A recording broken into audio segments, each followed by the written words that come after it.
Roadster. Finally, a sports car from Mercedes that makes sense to remove the roof. See, with the SLS AMG Roadster, you would lose those iconic doors. One of the only reasons and biggest draws to the SLS was those iconic gull-wing doors that harked back to the original 300 SL. Well, the problem was with the drop top, there was no way to integrate the doors into that vehicle. But with the AMG GT Roadster, the normal coupe variant doesn't have special doors. So getting the Roadster, there's really no negatives. Now, purists will say, you can't get a Roadster, it ruins the structural rigidity of the car, it adds weight, but Mercedes has something to say about that. You see, in the case of the AMG GT Roadster, it starts to make sense to cut the top off. For one, it only weighs 110 pounds more than the coupe variant. It also has wider door sills, so it improves structural rigidity. You also get 20 more horsepower and 21 more pound-feet of torque to offset that 110 pound weight difference, if you could even notice such a thing.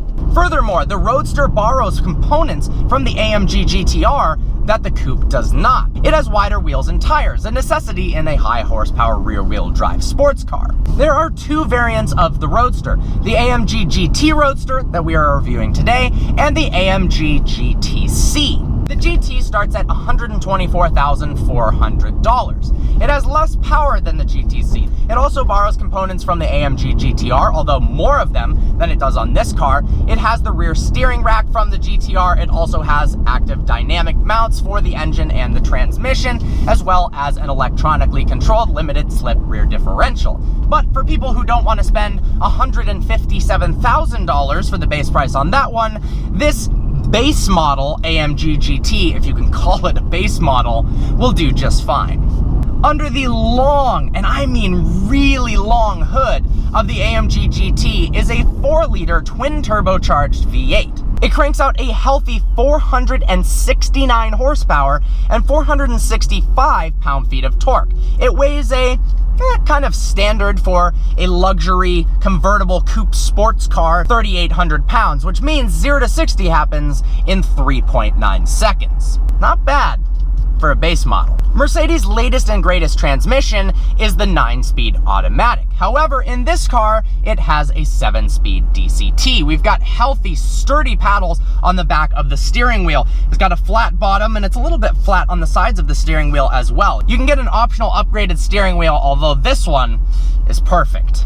We've got several different driving modes. We've got individual, comfort, sport, and sport plus. Let's go ahead and put it in sport plus because we are about to enter this crazy canyon road. This car also has the $1,800 sports AMG exhaust,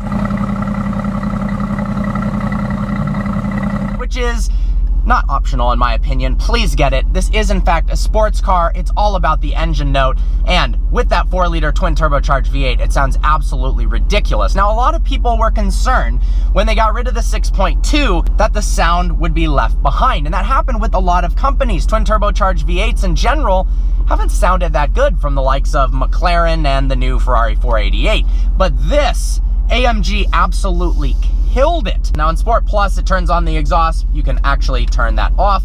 Or if you want to be in comfort mode, you can turn on the loud button by clicking right there in the center console. We also have a button here to switch into manual shift mode. We'll do that. There's a traction control off button if you are really trying to live life on the edge. All right, here we go. Sport Plus in manual mode on a back road. Let's see how she does.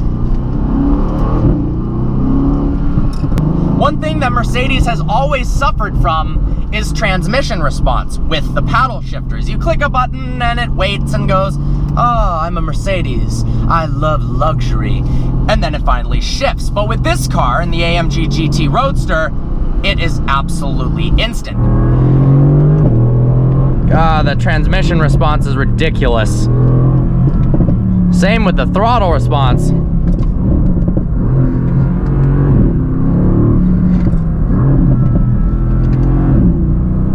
That is something that was very much missing from the SLS AMG. That transmission response was honestly garbage for a car that costs over $200,000. It was kind of laughable. This, however, right on the money. The crazy part is it feels really linear. You don't really get any turbo lag whatsoever when you're in Sport Plus mode and manual. Instant torque, all 465 pound-feet of it. The steering feel, It's heavier than you're used to in older Mercedes, but it's very, very accurate. You don't feel much in terms of road feedback. I can't feel little bumps and undulations through my hands, but it is very, very responsive. Oh my God. For a Roadster, there's also extremely limited body roll. You don't get the sense that this car has lost any structural rigidity whatsoever. It's also extremely quiet in here with the top up.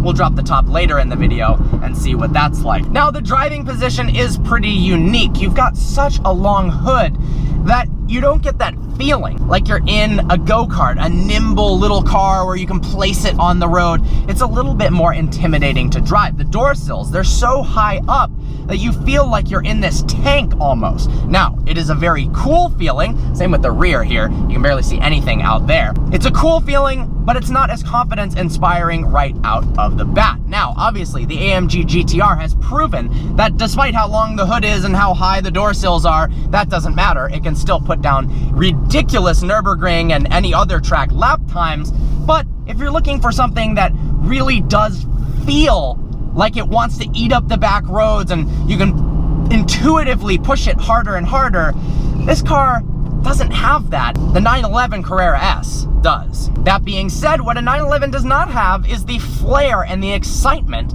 of the AMG GT. Let's say you buy a base model 911 or a 911 Carrera S and put some options on it, you're looking at the same price as the AMG GT. But it just looks pretty basic in comparison. It doesn't sound nearly as good either. The interior, it's somewhat boring in comparison as well. Let's throw this thing in comfort mode, see how that feels. Oh, honestly, this is a comfortable car. We'll switch back into Sport Plus. Now we have some breathing room. Oh my God. Oh. As you push it harder and harder, you do start to get pretty comfortable with this car. Mercedes, honestly, you've been doing such a good job recently all across the board with the new sedans and the coupes. I'm just blown away. This car is so much fun to drive. Oh my God. Sure, it has quote-unquote only 469 horsepower, which honestly, this car is spec'd is about $140,000, is not as much as you'd expect, but trust me, it feels quick. Let's go ahead and flip around here. How's the turning radius? Not bad, not bad. Blind spots in this car. Over the shoulder, not bad whatsoever. Over this shoulder, you can't really see anything whatsoever. The rear window, yeah, you don't have too much visibility there. Wow, this... Oh my God, I love this thing. So obviously I'm gonna reserve my judgments of whether you should get this versus the AMG GTC since I haven't driven that one yet, but honestly, I'm pretty blown away by the normal GT Roadster. I don't think, if you're worried about the extra money, then absolutely, just go for this. If that amount of extra money doesn't necessarily matter, it does have those extra goodies like the electronic limited slip differential, which, I don't know, unless you're freaking Randy Post, you probably won't notice that. The rear wheel steering, that is definitely helpful, and wider fender flares and more aggressive rear end. Let's talk about the design of this car, shall we? In the front, that massive front grille, we've got active shutters. When they open, they allow extra cooling into the engine bay. When they close, it improves aerodynamics. When the shutters close, the wind goes over the car, allowing it to be more aerodynamic and less of a giant front ram right into the wind. The LED headlights are absolutely gorgeous. They're honestly pretty unique. And the rear taillights have all these little individual columns that form the coolest pattern when you apply the brakes and you're looking at the car from behind. Of course, we have a split dual exhaust system that looks absolutely mean. Honestly, from the rear end, this car looks pretty much identical to the outgoing SLS. From the front, absolutely menacing. And from the side, we've got that V8 bi-turbo badge. Now there's 10 different exterior color options. This one is Designo Diamond White. Looks fantastic, to be honest. There also are 3 different top colors. This one is in beige. It looks nice, but I think it might have looked better with a black roof. Of course, we've got black Nappa upgraded leather in the interior. These seats are incredibly supportive. Headroom, you've got a decent amount. Let's see if I can put the seat down any further. Oh yeah, the seat goes down even further. So we do have a good amount of headroom. All right, roof operation. Because this is a convertible, there is a button located right here, like you would activate a sunroof.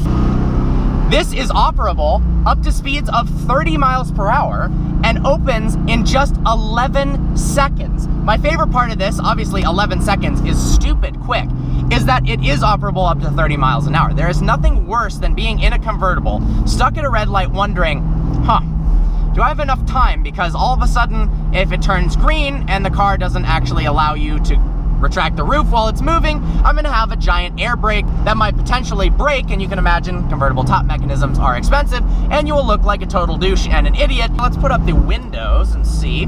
We've got a glass divider in the back there for a little bit of wind buffering. Oh, you get to hear that motor a little bit more with the top down. Oh my God. The power is ridiculous. Let's go ahead and try to put that top back up. Oh, the convertible mechanisms are always so cool. Look at this fold out of the way. This is always scary. Perfect. Let's talk about the interior, shall we? It is very comfortable in here, especially in comfort mode. Now, you can get on the AMG GTC adaptive suspension that's always scanning the road. Like I said before, it's quiet in here. This car has the upgraded Burmester sound system that, sounds absolutely incredible. We have Mercedes' typical infotainment system that's controlled via this center wheel here. I really like it. It's easy to use. The controls are very well laid out. We've got these nice air vents here that have, wow, that's a satisfying click to them. They don't feel like cheap plastic, which oftentimes people skimp out on little parts of the car, like air vents. We've got a row of buttons here for the climate control, and, well, we've got a wing button. Definitely should activate that. Yep, there it is. I can see it popped up a little bit, kind of like the Mercedes SLS. The instrument cluster, nice and analog on the top. We've got nice carbon fiber backing to it. Some information in the middle about boost and oil pressure and coolant temperature. What would this car be like to daily drive? Honestly, I think awesome.